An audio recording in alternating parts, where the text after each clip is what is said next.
अभी हम book keeping and accountancy इस सब्जेक्ट पर आ चुके और अभी हमको इसमें के पॉइंट्स पढ़ना है। सब्जेक्ट आपके लिए टोटली नया है, पहली बार पढ़ रहे हो, इसलिए मुझे थोड़ा कुछ दिन तक मेरी स्पीड कम नहीं रखना पड़ेगा, बहुत ही कम रखना पड़ेगा, क्योंकि आपका 10th पास होना जिस उम्र में है उसी उम्र में 11th में आ चुके हो और इसमें कंसंट्रेशन 5% बच्चे छोड़कर बाकी बच्चों का कम रहता है। उसमें टीचर नए हैं, सब्जेक्ट नया है और इसलिए मेरी स्पीड थोड़ी मैं कम रखूँगा। शुरू में आपको भी प्रॉब्लम जाएगा समझने के लिए, 1-2 वीडियो समझो, 2-4 दिन समझो ना। अभी मैं जिस नोट्स में से आपको पढ़ाने जा रहा हूँ वो नोट्स आपको मिल चुकी होगी या ऑफिस में से आपको फोन या मैसेज आएगा, उसके अनुसार आपने कलेक्ट कर लेना है। क्योंकि नोट्स आपके सामने रहेगी तो मैं जो समझाऊंगा वो अच्छा समझेगा। तो मेरे ऑफिस के तरफ से जो भी सूचनाएं आपको मिलेगी उसके अनुसार आप नोट्स कलेक्ट कर चुके होंगे या करोगे। तो मैं नोट्स में से पढ़ाना चालू कर रहा हूँ। पहला पॉइंट है इंट्रोडक्शन। देखो, in the ancient days the want of human beings were very limited। यानी पुराने जमाने में वांट म्हणजे यहाँ पर वांट का अर्थ आवश्यकता है।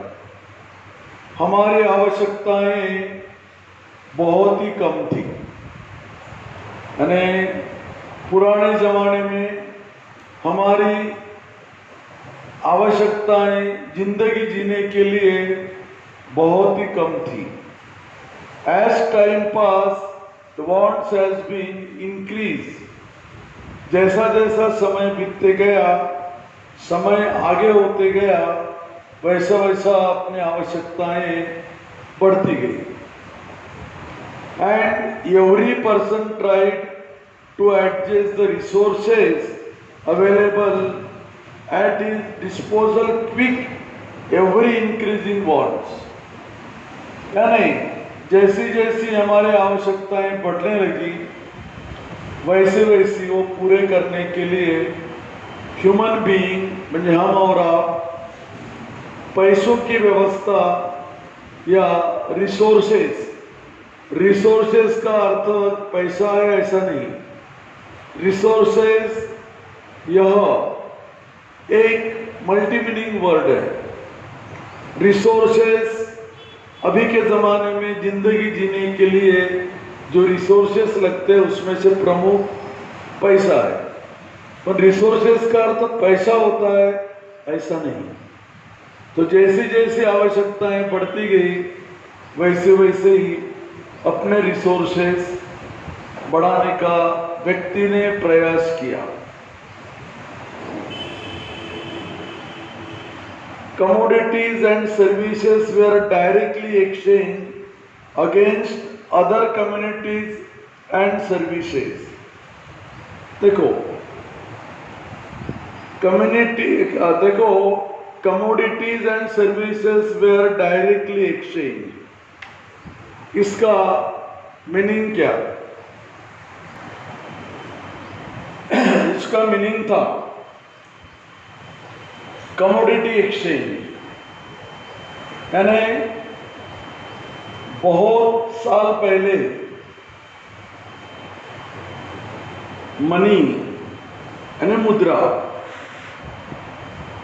जिसको हम अभी पैसा बोलते हैं, पैसे बोलते हैं, ये चीज नहीं थी। पर तब भी लोग जिंदगी जीते थे। तो उस जमाने में जब पैसा नहीं था, मतलब जब मॉनेटरी कॉइन्स, रुपीस वगैरह नहीं थे, तब अपनी आवश्यकताएं कंप्लीट पूरी करने के लिए बार्टर सिस्टम, बार्टर सिस्टम का मतलब है वस्तु विनिमय प्रणाली। बार्टर सिस्टम का मतलब है वस्तु विनिमय प्रणाली, इसका उपयोग किया जाता था, उसको ही बोलते हैं कमोडिटी एक्सचेंज। मंझे क्या करते थे, तो मान लो किसी कपड़े के दुकान में से आपको कपड़ा लेना है, उस जमाने की बात कर रहा हूं, तो किसान के पास अगर अनाज है, अनाज है ना, फुल ग्रेन्स अनाज है, वो लेकर वो दुकान में जाता था कपड़े के, और वहां से कपड़ा लेता था। अब कपड़ा लेने के बदले में उसको हमने पैसे देना है, पर पैसे उस वक्त नहीं थे, मॉनेटरी नहीं था, एक्सचेंज नहीं था, तो उसके बदले में, पैसों के बदले में अनाज देते थे। मतलब कमोडिटी एक्सचेंज क्या हुआ, कपड़े के बदले में अनाज दिया। क्यों?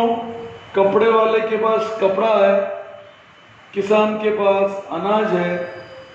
कपड़े वाले को हो सकता है अनाज की जरूरत होगी, और लेकिन किसान को कपड़ों की जरूरत है। एक वस्तु देकर दूसरी वस्तु लेने को बोलते हैं कमोडिटी एक्सचेंज। उस जमाने में भी हमारी वांट्स, WANTS यानी आवश्यकताएं बढ़ती थी। तो जैसी जैसी आवश्यकताएं बढ़ती गई, वैसे वैसी कमोडिटी एक्सचेंज का स्पीड भी बढ़ते गया। और सर्विस एक्सचेंज, सेवा विनिमय। सर्विस एक्सचेंज क्या होता है? एक सर्विस आपको होना, मान लो टीचर की, टीचर आपके बच्चों को, उस वक्त टीचर को गुरु बोलते थे, टीचर किसान के बच्चे को पढ़ाता है, पढ़ाने की सर्विस देता है, और किसान उसके बदले में उसको अनाज देता है। तो इसको हम सर्विस एक्सचेंज भी बोल सकते हैं। तो पॉइंट हमारा ये था, पुरातन काल में हमारी आवश्यकताएं बहुत ही कम थी। फिर जैसा जैसा समय आगे बढ़ते गया, वैसे वैसे आवश्यकताएं बढ़ती गई, और आवश्यकताएं पूरी करने के लिए उस वक्त पैसे नहीं थे, इसलिए कमोडिटी एक्सचेंज, सर्विस एक्सचेंज शुरू हुआ। फिर क्या हुआ देखो, after the introduction of money as medium of exchange, जब मुद्रा का जन्म हुआ, मनी यानी पैसा यानी मुद्रा, जब मुद्रा का जन्म हुआ, commodities and service were purchase and sold directly for money. जब मुद्रा का जन्म हुआ, तब से बार्टर सिस्टम, वस्तु विनिमय प्रणाली, एक वस्तु देकर दूसरी वस्तु लेना, ये खत्म हो गई। और फिर आपको कपड़े के दुकान से कपड़ा लाना है, तो आप कपड़े के दुकान में जाओ, कपड़ा लीजिए, और उसके बदले में पैसा दीजिए। ये हो गया बार्टर सिस्टम में वस्तु देकर वस्तु लेना, लेकिन मनी मुद्रा का विकास, जन्म और विकास के साथ बार्टर सिस्टम खत्म हो गई और सर्विस लेना है। जैसा मान लो टीचर से पढ़ना है, टीचर आपको पढ़ाएगा लेकिन आप उसके बदले में पेमेंट करोगे, कैश दोगे। Along with civilization, growth and development of economics, जैसा जैसा सिविलाइजेशन का मतलब मालूम है आपको, पहले हम पुराने जमाने में मानव आदिवासी की जैसे रहते थे। देखो बहुत पुराने पिक्चर्स या कार्टून्स आपने कभी देखे होंगे, तो उनका रहना सहना, झाड़ में रहना, झाड़ की पत्ती खाना वगैरह, ये सारे काम करते थे मजबूरी के कारण। जैसा जैसा सिविलाइजेशन हो गया, मतलब उसको हम दूसरी भाषा में बोलते हैं शहरीकरण हो गया, आधुनिकीकरण हो गया, वैसा वैसा अर्थशास्त्र आगे बढ़ता, अर्थशास्त्र में इकोनॉमिक्स आगे बढ़ते गए। This job of the writing the business transaction in a separate book is known as a book keeping. अब देखो सिंपल भाषा में हम 3-4 शब्दों में इसका 3-4 वाक्यों में इसका इंट्रोडक्शन समाप्त कर सकते हैं या समझ सकते हैं। पहले आवश्यकताएं मर्यादित थी, बाद में आवश्यकताएं बढ़ने लगी, बाद में वस्तु विनिमय प्रणाली आई, बाद में पैसों के द्वारा व्यवहार होने लगे। तो जब तुम्हारे व्यवहार पैसों के द्वारा होने लगे, तब आपको जो आपने पैसों के व्यवहार किए उसको कॉपी में, रजिस्टर में, किताबों में लिखने की आवश्यकता गिरी, और ये आवश्यकता ही बुक कीपिंग कहलाती है।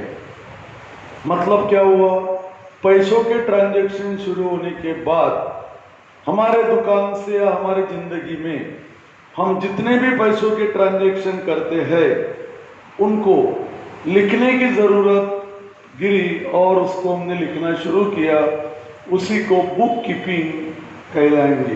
ये बुक कीपिंग का हो गया मीनिंग। अब meaning of the book keeping देखो, जो मैंने पढ़ाया वही नीचे है। Book keep meaning of book keeping, bookkeeping is an art or system of keeping records of business transaction in regular and systematic manner।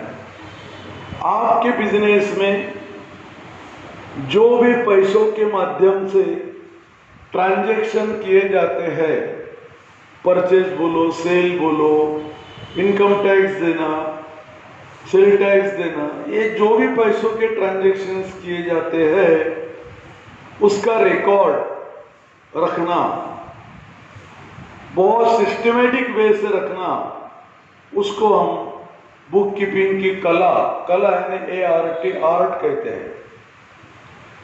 Book keeping is the science because there are number of rules and principles which we have to follow while recording the business transaction। Bookkeeping को science यानी एक शास्त्र भी कहा जा सकता है। क्यों? इसके अंदर बहुत सारे रूल्स है, उसके सारे प्रिंसिपल्स है। ये रूल्स और प्रिंसिपल्स को ध्यान में रखते हुए आपको बिजनेस के ट्रांजैक्शन किताबों में लिखना पड़ता है, इसलिए इसको बुक कीपिंग को साइंस भी कहा जाता है। क्योंकि साइंस में, कोई भी साइंस में सिस्टम होती है, रूल्स होते हैं, उसके प्रिंसिपल्स होते हैं, जो यहाँ पर भी है। Book keeping is also called an social science because in bookkeeping we study human being. देखो इसे सोशल साइंस, सोशल यानी सामाजिक शास्त्र भी कहते हैं, क्योंकि ह्यूमन बीइंग यानी जिसको बोलेंगे हम तुम्हारा हमारा, इन मतलब मानुष की जला मतलब ह्यूमन बीइंग, इंसानियत। पैसों के व्यवहार है ह्यूमन बीइंग के द्वारा होते हैं, इसलिए इसको सोशल साइंस भी कहा जाता है, कुछ ऑथर ने कहा है। और ह्यूमन बीइंग इसलिए भी कहा जाता कि देखो आगे लिखा है, with respect to his earning of money and wealth and spending to satisfy the human wants. मानव की आवश्यकताएं पूरी करने के लिए हम पैसों का इस्तेमाल करके चीजें खरीदते हैं और हमारी आवश्यकताएं पूरी करते हैं। और जो पैसों के व्यवहार बीच में करते हैं, इसको हम किताब में लिखते हैं इनडायरेक्ट। ये व्यवहारों का संबंध ह्यूमन बीइंग से है, इसलिए इसको सोशल साइंस भी कहा जाता है। ये मीनिंग हो गया बुक कीपिंग का। मेरा पहला पॉइंट था इंट्रोडक्शन ऑफ द सब्जेक्ट, दूसरा meaning of the book keeping.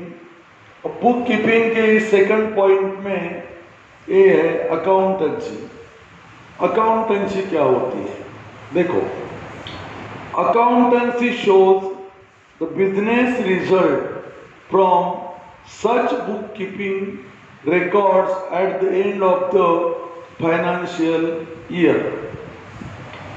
यानी बुक कीपिंग का जो रिजल्ट आखिरी में मिलता है उसको हम अकाउंटेंसी बोलते हैं। अब ये आपको समझना थोड़ा डिफिकल्ट जाएगा, एक छोटा सा एग्जांपल देता हूं। आपकी मम्मी सब्जी बनाती है, तो सब्जी बनाने की जो सारी प्रोसेस करते हैं, सब्जी मार्केट से लाना, काटना, सब्जी बनाने के लिए आवश्यक चीजों का प्रमाणबद्ध मिक्स करना, और ये सारा मिक्सिंग करके गैस पर रख उसको तैयार करना, ये हो गया तुम्हारा बुक कीपिंग। और ये सारा करने के बाद सब्जी तैयार हो जाती है, आखिरी में ये हो गई तुम्हारी अकाउंटेंसी। बुक कीपिंग यानी व्यवहारों को सिस्टमेटिक वे से लिख के रखना, और अकाउंटेंसी यानी उन जो हमने साल भर में लिखा उसका कंक्लूजन पार्ट साल के आखिर में निकालना, ये हो गया उसका अकाउंटेंसी। सिंपल एग्जांपल देकर मैंने आपको बताया। इंडिया में पहले फाइनेंशियल ईयर 31 दिसंबर को समाप्त होता था। बाद में 31 दिसंबर के बदले में उसको 31 मार्च किया गया। ऐसा क्यों हुआ? तो पहले इंटरनेशनल ईयर 1 अप्रैल को शुरू होता था और अगले साल 31 मार्च को फाइनेंशियल ईयर खत्म होता था। पर इंडिया में प्रोसीजर थी या मेथोडोलॉजी थी 1 जनवरी से शुरू करना और 31 दिसंबर के साथ समाप्त करना। यानी पहले international year financial year March में खत्म होता था और हमारा दिसंबर में। फिर क्या हुआ? हमने यानी इंडियंस ने हम इंटरनेशनल लेवल स्वीकार किया और हमने भी हमारा फाइनेंशियल ईयर 31 मार्च को समाप्त करने का निर्णय लिया। यानी 1 अप्रैल को शुरू होता है वो और बराबर 12 महीने के बाद 31 मार्च को समाप्त होता है। तो ईयर और फाइनेंशियल ईयर में फर्क क्या है? ईयर जनवरी टू दिसंबर चलता है, वो चाहे नेशनल हो या इंटरनेशनल हो ईयर। पर फाइनेंशियल ईयर यानी क्या? पैसों के व्यवहार को लिखना। फाइनेंस यानी पैसे का माध्यम। पैसों के व्यवहार को एक निश्चित 12 महीने के समय में लिखना, उसको बोलते हैं फाइनेंशियल ईयर। ईयर और फाइनेंशियल ईयर में फर्क यही है, हमारा नेशनल इंटरनेशनल साल जनवरी को खत्म होता और दिसंबर को समाप्त होता, लेकिन फाइनेंशियल ईयर अभी 1 अप्रैल को शुरू होता है और अगले साल 31 मार्च को समाप्त होता। मतलब पैसों के ट्रांजैक्शन का हिसाब किताब रखने का साल, यानी उसको बोलते हैं फाइनेंशियल ईयर। फर्क समझ गए होंगे आपको ईयर और फाइनेंशियल ईयर में ये फर्क है। पैसों के ट्रांजैक्शन के लिए फाइनेंशियल ईयर का शब्द का उपयोग किया जाता है और जनरली बाकी चीज़ों के लिए ईयर का इस्तेमाल किया जाता है। अब देखिएगा, ये फाइनेंशियल ईयर में अकाउंटेंसी में क्या बोला, एक बार फिर पढ़ के बताता हूँ। Accountancy shows the business result from such bookkeeping records at the end of the financial year, which ends 31 March every year, prepared by accountant।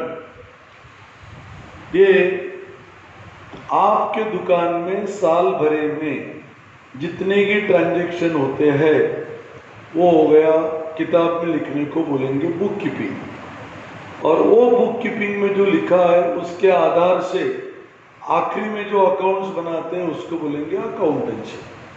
और एक काम किया जाता है अकाउंटेंट के द्वारा। अब आगे देखो, the system of book keeping was in operation in India since the time of Chandragupta Maurya. This system is called as Deshinama. ये जो अकाउंटिंग सिस्टम है बुक कीपिंग की, यह चंद्रगुप्त मौर्य इनके समय से शुरू है, तब इसको देशीनामा बोलते थे। देशीनामा प्रेजेंटली डबल एंट्री सिस्टम, जिसको चंद्रगुप्त मौर्य के जमाने में क्या बोलते थे, देशीनामा, उसको आज बोला जाता है double entry system. This system of book keeping was originated in Italy in 1494 1494। Originally double entry system का ओरिजिन इटाली में है, जो 1494 में वहां पर अप्लाई की गई थी। अब अकाउंटेंसी में क्या बताया आपको मैंने, दुकान के साल भर के ट्रांजैक्शंस कॉपी में लिखते हैं रजिस्टर में, वो बुक कीपिंग। उसके आधार से बनता है साल भर में, साल के आखिरी में प्रॉफिट हुआ कि लॉस हुआ ढूंढ के निकालना, वो अकाउंटेंसी।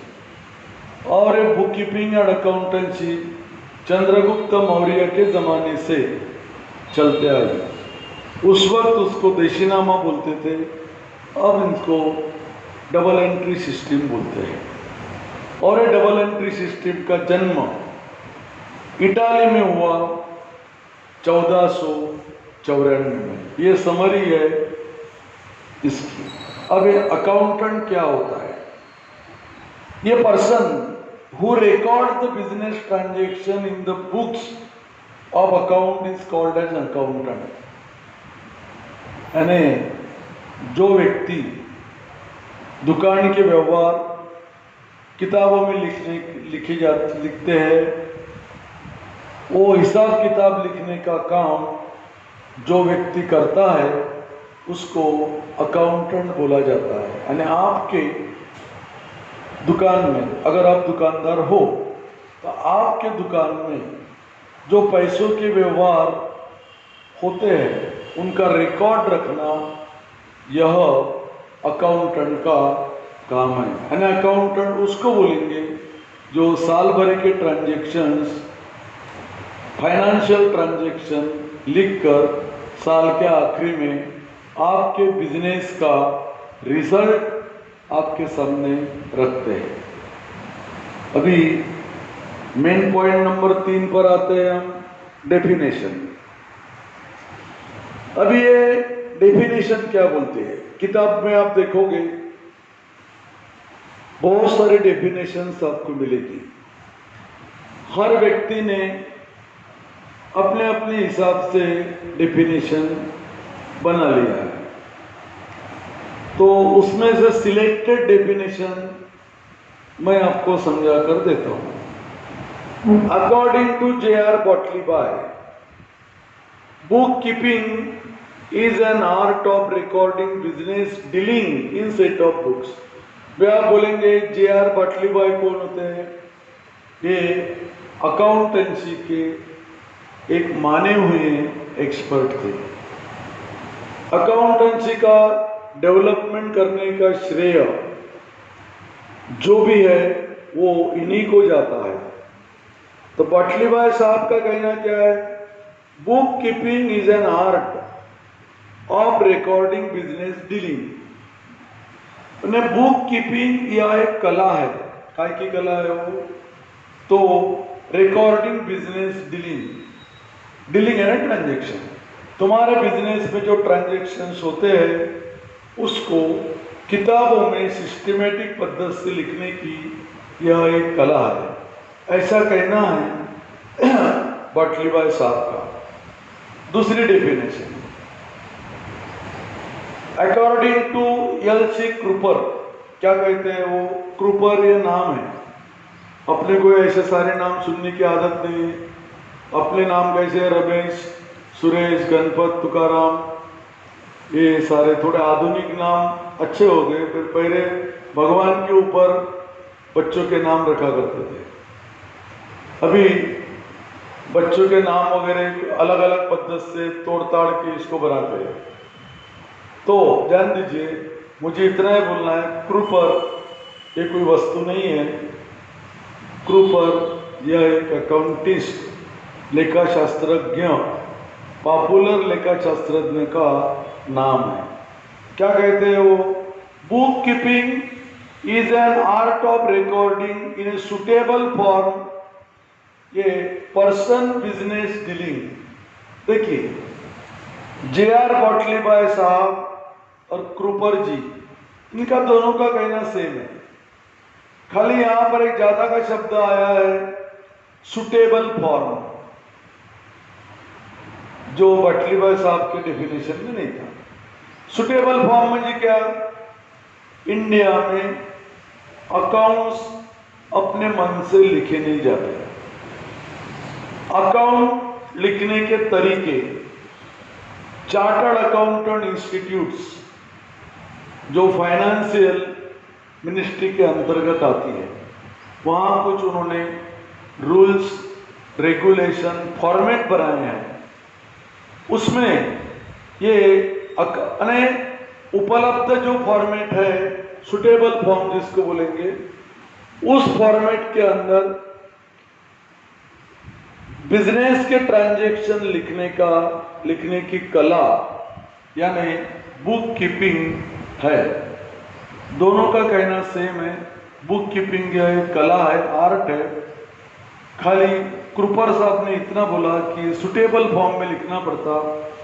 सुटेबल फॉर्म का मतलब क्या होता है? जैसा आप कॉलेज में एडमिशन लेने गए होंगे, वहाँ पर एडमिशन फॉर्म मिला होगा, वो आपने सिस्टमेटिक वे से लिख के दिया होगा, वो कॉलेज के लिए सुटेबल फॉर्म था। वैसा ही अकाउंटेंसी लिखते समय इसके जो सुटेबल फॉर्मेट है उसके अंदर आपको ट्रांजैक्शन लिखने पड़ते हैं। ये डेफिनेशन आपको मैंने बता दिया। अभी फीचर्स ऑफ बुक कीपिंग, अभी फीचर्स ऑफ बुक कीपिंग ये हमारा मेन पॉइंट नंबर 4 है। Features of book keeping. Features यानी क्या? विशेषताएं, वैशिष्ट्य। बुक, पहला, book keeping is a process of recording business transaction. Process का मतलब होता है प्रक्रिया, प्रोसेस होना, प्रक्रिया होना, यानी एक सिस्टम में चलना। जैसा आप घर से निकले, आपको कॉलेज जाना है, तो घर से निकले, दरवाजे में आके खड़े हो गए, हाथ ऊपर करोगे, कॉलेज पहुंच जाओगे क्या? वो हनुमान जी पहुंचते थे। आप पहुंचोगे क्या? नहीं। तो क्या प्रोसेस है? घर से बन ठन कर निकले, अपने आप को आईने में बहुत बार देखा, फिर दरवाजे में आए, फिर देखा आपके पिताजी ने आपको बाइसिकल दिया होगा तो बाइसिकल को ढूंढा। अगर आपके पिताजी ने आपको गाड़ी दी होगी, 11th क्लास में गाड़ी नहीं देना चाहिए, पर दी होगी, वो निकालोगे। जितनी जगह पर आपको बैठना है उतनी ही साफ करोगे आप, पूरी गाड़ी तो साफ नहीं करोगे।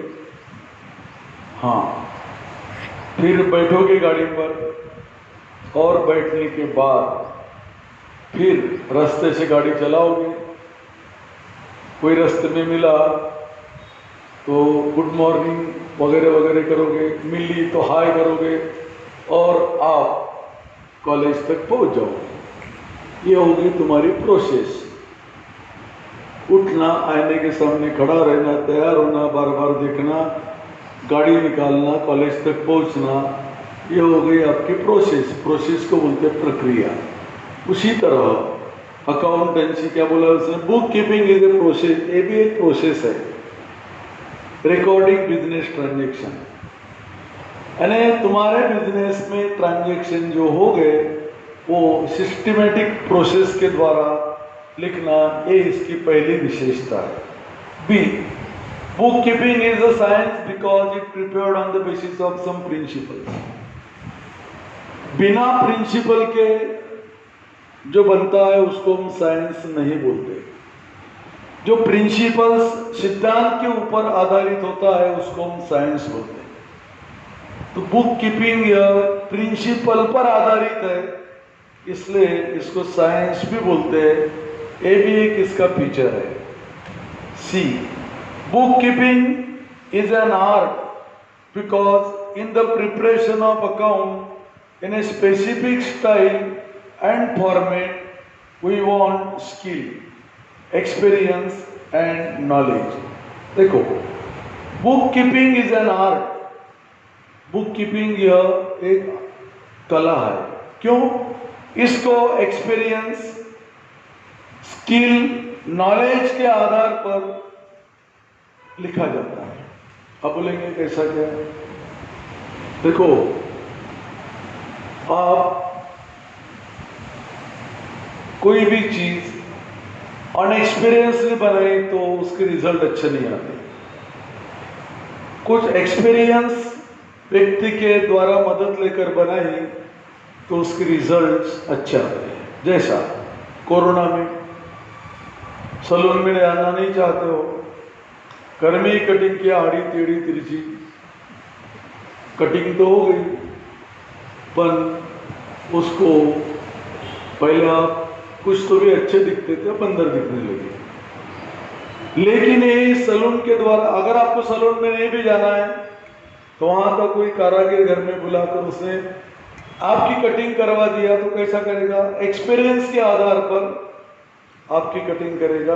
उसका स्किल कटिंग करने वाले का, और उसका नॉलेज, स्किल, एक्सपीरियंस, नॉलेज लगाकर सलून वाला आपकी कटिंग करा देगा तो जरा आप पहले से काफी अच्छे दिखोगे।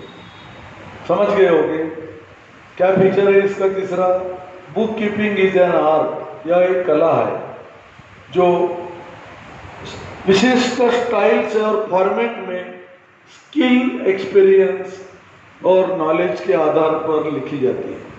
आज तुमको अकाउंट का नॉलेज नहीं है और मैंने आपके सामने या आपके पिताजी ने आपके एडमिशन 11th क्लास में कर दिया। आपके पिताजी का दुकान है और उस दुकान में ट्रांजैक्शन होते हैं। मम्मी ने पिताजी को सलाह दिया, अभी वो दुकान में जो पैसों के ट्रांजैक्शन होते हैं ना, वो अपने बेटे को लिखने को बोलो। कॉमर्स में गया ना वो। फिर मान लो आपके पिताजी ने दिन भर के ट्रांजैक्शन आपके सामने रख दिए कि बेटा अभी तो कॉमर्स में गया, अब लिखे। आप नहीं लिख पाओगे। क्यों? आपको उसका नॉलेज नहीं है, एक्सपीरियंस भी नहीं है और आपको उसके फॉर्मेट भी मालूम नहीं है। इसलिए कहा जाता है, क्या कहा जाता है? Book keeping is an art because the preparation of account is specified style by format. We want skill, experience and knowledge. जब आप 11th में 12th में पढ़ोगे, आपका नॉलेज बढ़ेगा, थोड़ी बहुत कुशलता बढ़ेगी, स्किल यानी कुशलता, तब आप लिख पाओगे। अभी देखो d, in bookkeeping only records of monetary transactions are maintain. Bookkeeping and accountancy में मतलब बुक कीपिंग में केवल फाइनेंशियल ट्रांजैक्शन लिखे जाते हैं। फाइनेंशियल ट्रांजैक्शन म्हणजे क्या? पैसों के माध्यम से होने वाले ट्रांजैक्शन। फाइनेंशियल ट्रांजैक्शन म्हणजे पैसों के माध्यम से होने वाले ट्रांजैक्शन ही बुक कीपिंग में लिखे जाते हैं। जैसा आपने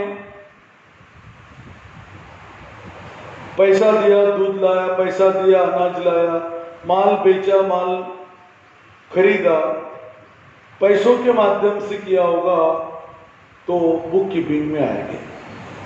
मतलब जो व्यवहार पैसों के माध्यम से नहीं होते वो बुक कीपिंग में नहीं होते। जैसा मैंने बताया ना जब कि किसान अनाज देकर कपड़ा लाता था, बार्टर वस्तु विनिमय प्रणाली, वो बुक कीपिंग में नहीं लिख सकते। न बुक कीपिंग में आप वही लिखोगे जो ट्रांजैक्शंस पैसों के माध्यम से ही होंगे। ये number, the record of business transaction are prepared for specific period. अब स्पेसिफिक पीरियड क्या होता है? जैसा कोई काम करने के लिए एक समय निश्चित किया, स्पेसिफिक समय निश्चित किया जाता है, उसको स्पेसिफिक पीरियड बोलते हैं। जैसा 11th में आपने एडमिशन लिया तो 11th के एग्जाम अगले साल अप्रैल माह में होगी, है ना? 12 महीने के अंदर आपके एग्जाम लेना है, स्पेसिफिक पीरियड है। ऐसा नहीं है कि टीचर आपको पढ़ाते रहेगा और जब उसके मन में आएगा तब स्कूल आपके एग्जाम लेगी, ऐसा नहीं होगा। तो बोर्ड ने, गवर्नमेंट ने जो बोर्ड परीक्षा के लिए बोर्ड निश्चित किए है, उन्होंने 11th के लिए स्पेसिफिक समय निश्चित किया, 12th के लिए स्पेसिफिक विशिष्ट समय निश्चित किया। तो अकाउंटेंसी में स्पेसिफिक समय निश्चित होना जरूरी है और वो जनरली अकाउंटेंसी में बुक कीपिंग में 12 महीने का स्पेसिफिक पीरियड माना जाता है। यह number, the record are maintain for a long period. जो भी आपके दुकान के ट्रांजैक्शंस होंगे वो कॉपी में लिखोगे, रजिस्टर में लिखोगे, फिर अकाउंटेंसी आपके फाइनल अकाउंट्स तैयार होंगे साल के आखिर में, और ये जो आपने साल भर में लिखा बनाया, इसका रिकॉर्ड लंबे समय तक 25 साल, 30 साल, 40 साल, 50 साल तक, 100 साल तक आपको रखना है। इसीलिए बोलते ना कि 25 साल पहले पॉपुलेशन इतनी थी, 100 साल पहले पॉपुलेशन भारत की इतनी थी, 10 साल पहले टाटा कंपनी का प्रॉफिट इतना था, 40 साल पहले अंबानी ग्रुप बिल्कुल ही कम था। ये क्यों कंपैरिजन हुई? रिकॉर्ड है इसलिए। जैसा आपको आपके मम्मी डैडी ने नर्सरी में डाला होगा, तब से आपका रिकॉर्ड बन गया कि नर्सरी में आपने क्या पढ़ा, आपके मार्कलिस्ट में आया होगा। हर एक साल की मार्कलिस्ट आपको बनती गई होगी, वो आपका रिकॉर्ड बनते गया। वैसा ये भी अकाउंटेंसी में भी एक बार जो चीज़ लिखी जाती है वो लंबे समय के लिए रिकॉर्ड में रखी जाती है। ये बुक कीपिंग के फीचर्स है, विशेषताएं हैं। तो एक बार मैं विशेषताएं बहुत ही शॉर्ट में बता देता हूँ। पहला, A, book keeping is an process for recording business transaction, यानी बिजनेस के ट्रांजैक्शन रिकॉर्डिंग करने की एक प्रोसेस है। बी, ये एक साइंस भी है क्योंकि प्रिंसिपल का आधार लेकर लिखना पड़ता है। सी, यह एक कला भी है, आर्ट भी है जितना ज़्यादा एक्सपीरियंस होगा उतना ज़्यादा लिख पाओगे, अच्छा लिख पाओगे। उसके बाद इसमें केवल डी, पैसों की ट्रांजैक्शन रिकॉर्ड किए जाते हैं। ई, कोई भी ट्रांजैक्शन रिकॉर्डिंग स्पेसिफिक समय के लिए होता है, विशिष्ट समय। जनरली वो अकाउंटेंसी में 12 महीने का होता है। और यह रिकॉर्ड लंबे समय तक हमको संभाल के रखने पड़ते हैं। ये हो गए फीचर्स। अब 5वें नंबर का पॉइंट, अभी हम 5वें पॉइंट पे आ गए, objectives of book keeping. Book keeping के ऑब्जेक्टिव है ना, उद्देश्य क्या, उद्दिष्ट क्या। जैसे आपके पढ़ने की भी कोई ऑब्जेक्ट आपने डिसाइड किए होंगे, ऑफिसर बनना है, दुकानदार बनना है, कारखाने का मालिक बनना है, वैसा बुक कीपिंग के भी कोई ऑब्जेक्टिव्स है। तो पहला ऑब्जेक्टिव क्या कहलाता है? To maintain date wise and account wise correct record of business. यानी आप अगर अकाउंटेंट है किसी बिजनेस के, तो बिजनेस में जो ट्रांजैक्शंस होते हैं उसको डेट वाइज लिखना। अभी डेट वाइज क्या होता है? पहले 1 तारीख का लिखोगे, फिर 2 तारीख का लिखोगे, फिर 3 तारीख का लिखोगे, फिर 4 तारीख का लिखोगे, ऐसा। या ऐसा नहीं लिखोगे, पहले 1 तारीख का लिखोगे, फिर 4 तारीख का लिखोगे, फिर 3 तारीख का लिखोगे, ऐसा नहीं। डेट वाइज यानी जिस तरह से डेट्स आगे बढ़ती है उस तरह से आपने ट्रांजैक्शन का रिकॉर्डिंग्स करना है। और अकाउंट वाइज क्या होता है? मान लो कि आप अकाउंटेंट है, आप टाटा कंपनी में काम करते हो। टाटा कंपनी ने 100 लोगों को माल बेचा है, 100 लोगों को माल उधारी पर बेचा है। टाटा कंपनी ने, आपके मालिक ने 100 लोगों को उधारी पर माल बेचा है, ऑन क्रेडिट। एक दिन आपके मालिक ने आपको उनके केबिन में बुलाया और पूछा कि अकाउंटेंट साहब, हम 100 लोगों को क्रेडिट उधारी में माल बेचते हैं। कुछ लोगों ने कुछ पैसा लाके दिया होगा, कुछ लोगों ने पूरा ही पैसा लाके दिया होगा। तो आज आप मुझे ये बताओ कि कौन से व्यक्ति पर कितना पैसा है। इसको बोलते हैं अकाउंट वाइज। यानी हर व्यक्ति का अकाउंट हिसाब यहाँ अलग रहता है। यानी आपके मालिक ने पूछा कि राम नाम का व्यक्ति, इसके ऊपर हमारे पैसे कितने हैं। तो आप तड़ से बताओगे कि इतने पैसे हैं। हर व्यक्ति का अकाउंट अलग से लिखना पड़ता है। दूसरा, टू कैलकुलेट द प्रॉफिट और loss in the business. Business क्यों चलाते हैं भाई? प्रॉफिट या लॉस कमाने के लिए, बरोबर है? हाँ बोल रहे हैं? अरे बिजनेस चलाते हैं प्रॉफिट कमाने के लिए, लॉस कमाने के लिए नहीं। प्रॉफिट कमाने निकले और लॉस हो गया, वो बात अलग है। लॉस कमाना नहीं पड़ता, वो अपने आप करोड़ा के जैसा अपने घर में आ जाता है। तो प्रॉफिट कमाने के लिए बिजनेस रखा जाता है। फिर भी साल के आखिरी में हमारे बिजनेस में, अगर तुम अकाउंटेंट हो, टाटा कंपनी के अकाउंटेंट हो, तो टाटा कंपनी को साल के आखिरी तक कितना प्रॉफिट हुआ या कितना लॉस हुआ, ये आपको ढूंढना पड़ता अकाउंट के द्वारा। उसको बोलते हैं objective. C, to calculate present capital in the business. अभी देखो, आप अकाउंटेंट हो, आप फ्यूचर में अकाउंटेंट बनोगे या नहीं मुझे नहीं मालूम, और मैंने तो बना दिया आपको। आप अकाउंटेंट हो, टाटा कंपनी में काम करते हो, टाटा कंपनी आपकी मालिक है, तो टाटा कंपनी ने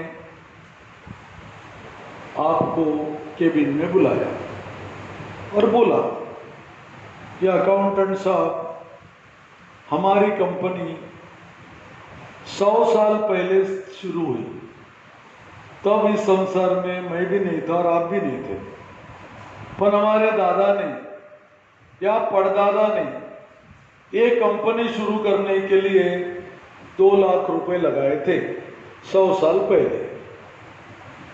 एग्जाम्पल दे रहा हूं, 100 साल पहले लाखों की कीमत बहुत थी। आपका मालिक आपको बोलता है, अकाउंटेंट साहब, मेरे दादा ने परदादा ने 100 साल पहले बिजनेस शुरू करने के लिए, टाटा कंपनी शुरू करने के लिए 2 लाख रुपए लगाए थे। 100 साल के बाद मैं आपसे पूछता हूं कि अभी वो 2 लाख रुपए के कितने लाख बने? वो 2 लाख रुपए जो कैपिटल हमारे दादाजी ने लगाया, वो 2 लाख की कीमत आज कितनी है? यानी हमारा कैपिटल 2 लाख से बढ़ गया या कम हुआ? तो आज का दुकान का कैपिटल, अभी आप बोलेंगे सर कैपिटल क्या होता है, कल अगले ने इससे चल, कैपिटल का मतलब है दुकान चलाने के लिए अपने घर से लगाया हुआ पैसा, उसको बोलते हैं कैपिटल। टाटा के दादा परदादा ने 2 लाख रुपए लगाए थे, वो 2 लाख के आज कितने हो गए, ये आपको सवाल करेंगे टाटा। आप अकाउंटेंसी के नियम का उपयोग करके उनको आज का कैपिटल निकाल कर दो, देना ही पड़ेगा। अभी डी, टू नो, नो आने मालूम करना, amount of debtors and the amount of creditors. यानी अकाउंटेंसी का एक ऑब्जेक्ट क्या है, डेटर्स और क्रेडिटर्स को मालूम करना कि तुम्हारे डेटर्स कितने हैं और क्रेडिटर्स कितने हैं, उनके ऊपर तुम्हारा पैसा कितना है।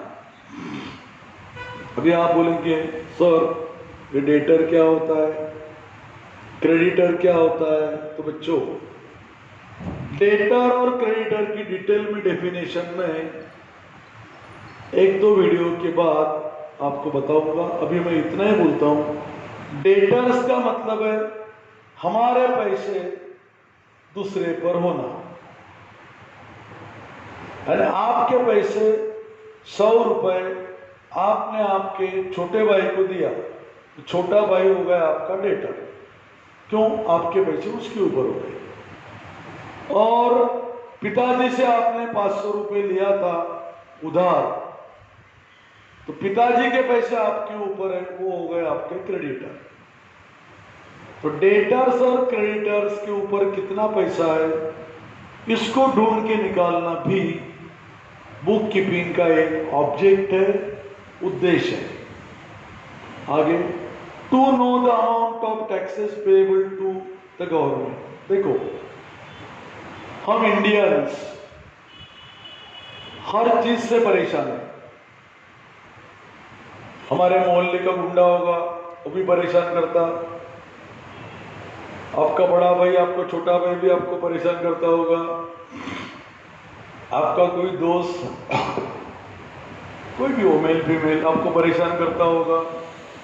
उसी तरह गवर्नमेंट भी टैक्सेस लगाकर हमको परेशान करती है। India is the country, India एक ऐसा देश है जहां मैक्सिमम टैक्सेस पब्लिक पर लगाए जाते हैं। जैसे जैसे आप बढ़ोगे, उम्र बढ़ेगी, आपका ज्ञान बढ़ेगा, वैसे वैसे टैक्सेस का लोड हमारे ऊपर कितना डाला गवर्नमेंट ने, यह आपको समझेगा। अभी मैं इतना ही बोलता हूँ, साल भर में तुम जो कमाते हो, तुम का मतलब है आपका मालिक टाटा, आप कर्मचारी अकाउंटेंट हो, आपका मालिक टाटा है। साल भर में जो आपके मालिक ने कमाया, उसके ऊपर गवर्नमेंट को कितना पैसा देना है टैक्सेस का, ये निश्चित करना बुक कीपिंग का एक ऑब्जेक्ट है। उसके बाद last, to know the progress made by the business and to measure the success of business. Business का प्रोग्रेस कितना हुआ या बिजनेस कितना सक्सेस हुआ, ये देखना, ये भी एक ऑब्जेक्ट है बुक कीपिंग का। अब आप बोलेंगे बिजनेस का प्रोग्रेस और सक्सेस कैसा क्या होता है, मामूली है। आप ये मेरा वीडियो खत्म होने के बाद डैडी या मम्मी को आपके मार्कलिस्ट मांगो, कहाँ से, नर्सरी से कहाँ तक, 10वीं तक, और ऐसे अपने सामने रखो, और हर साल आपको कितना परसेंट मिला हो ढूंढो। 5वीं में आपको 50% मिला होगा, 6वीं में 55 मिला होगा, 7वीं में मान लो उतना ही 55 मिला। ये परसेंटेज अगर आपका बढ़ते गया होगा तो वो प्रोग्रेस है, और घटते गया होगा तो प्रोग्रेस नहीं, वो फाइनेंशियली लॉस है। पर मार्कलिस्ट के बारे में फाइनेंस शब्द नहीं आता, वो आपका नुकसान है। तो आपका सक्सेस कितना है पढ़ाई में, पढ़ाई में सक्सेस चेक करने के लिए मार्कलिस्ट का आधार लिया जाता है। वैसा ही बिजनेस में हम कितने सक्सेस हुए या हुए भी या नहीं हुए, यह देखने के लिए पिछले 10-15 साल की इंफॉर्मेशन अगर अपन ने ऐसा लिखा 1955 ऐसा इंफॉर्मेशन के कॉलम बनाए, तो वहाँ पता लगता कि अपना बिजनेस प्रोग्रेस हो रहा या नहीं हो रहा, बिजनेस का सक्सेस हो रहा, डेवलपमेंट हो रहा कि नहीं, या ढूंढ के निकालना, निश्चित करना, यह बुक कीपिंग का यह ऑब्जेक्ट है। देखो हर किताब में, जैसा मैंने यहाँ पर 6 ऑब्जेक्ट आपको पढ़ाए, एक आधी किताब में 10 हो गए, एक आधी किताब में 15 हो गए। जो मेन ऑब्जेक्ट है वो मैंने आपको बता दिए, समझा के बता दिए एग्जाम्पल लेकर। अब उसको हम समराइज करते हैं। क्या है objectives of the book keeping? पहला, मेंटेन डेट वाइज अकाउंट, यानी डेट वाइज इंफॉर्मेशन आपने बुक कीपिंग में रखना है। दूसरा क्या है, साल के आखिरी में प्रॉफिट हुआ कि लॉस ढूंढना है। तीसरा क्या है, आज कितना कैपिटल हमारा बिजनेस में है ये ढूंढना है। चौथा क्या है, हमारे डेटर्स और क्रेडिटर्स ढूंढना है। पांचवा क्या है, गवर्नमेंट को कितने टैक्स देना है ये ढूंढना है। छठवा क्या है, बिजनेस का डेवलपमेंट हुआ या नहीं हुआ यह देखना है। जैसा आपका डेवलपमेंट देखना होगा, आपका वजन नहीं देखेंगे, वजन के ऊपर डेवलपमेंट डिपेंड नहीं है। तो बहुत वजनदार व्यक्ति होते हैं ना, वो कुछ काम की नहीं रहती, बोगस रहती है। तो वजन का बढ़ने को ना मार्कलिस्ट पर, मार्कों के माध्यम से।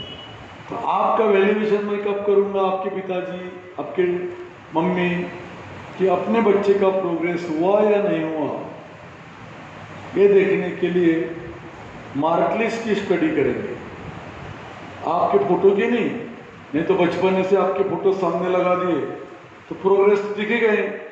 पहले घुटने में चलता था, बाद में थोड़ा चलने लगा, फिर दौड़ने लगा, फिर बाजू वाले के घर में पत्थर मारने लगा।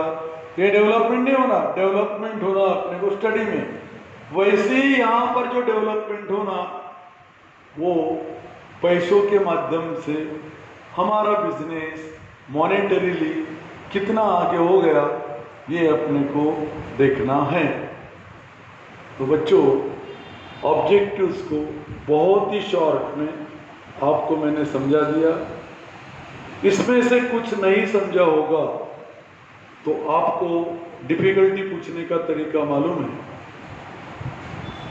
फिर एक आध बार बता दूंगा डिफिकल्टी कैसे पूछना। ऐसा नहीं है कि मैंने पढ़ा दिया, आपने सुन लिया और भूल गए। मैं इतनी सिंपल लैंग्वेज में उस कोई भी चीज़ एक्सप्लेन करता हूँ कि वो डेफिनेटली समझ जाती है। फिर भी डिफ़िकल्टी होगी तो आप पूछ सकते हैं। फ़ोन नंबर्स आपको मालूम है, हमारे ऑफिस के हमारे असिस्टेंट टीचर वहाँ अवेलेबल रहते हैं फ़ोन पर, और वो भी बिल्कुल परफेक्ट है।